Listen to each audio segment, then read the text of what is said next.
Panama papers में supreme court के हुक्म पर दायर तमाम रेफरेंसेस में बर्रियत के बावजूद क्या साबिक वजीर आजम नवाज शरीफ आइंदा आम इंतखाबात में हिस्सा लेने के अहल हो गए हैं? सुप्रीम कोर्ट की जानिब से नवाज शरीफ को ताहयात नाअहल करार देने के फैसले पर आइनी माहिरीन ने मुतजाद राय का इजहार किया है। बेशतर आइनी माहिरीन का कहना है कि आइन के आर्टिकल 62(1)(f) में ताहयात नाअहली का कहीं जिक्र नहीं, जबकि सुप्रीम कोर्ट की तशरीह के मुताबिक इस आर्टिकल के तहत नाअहली की मुद्दत ताहयात है। बाद में इलेक्शन एक्ट 2017 में तरमीम करके नाअहली की मुद्दत 5 साल कर दी गई है।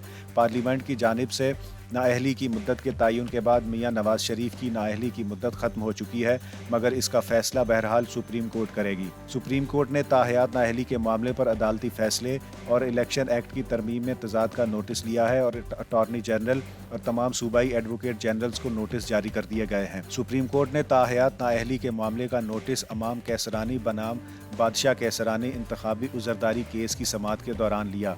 चीफ जस्टिस काजी फाइज ईसा ने ताहयात नाअहली की मुद्दत के तयन का मामला लार्जर बेंच के सामने मुकर्रर करने के लिए जजेस कमेटी को भेज दिया और इस केस की समाअत जनवरी 2024 में होगी। पाकिस्तान बार काउंसिल की एग्जीक्यूटिव कमेटी के चेयरमैन हसन रजा पाशा ने गुफ्तगू करते हुए कहा है कि पता नहीं सुप्रीम कोर्ट ने आर्टिकल 62(1)(f) के तहत ताहयात नाअहली कैसे तय कर दी, हालांकि इस आर्टिकल में ताहयात का कहीं जिक्र ही नहीं।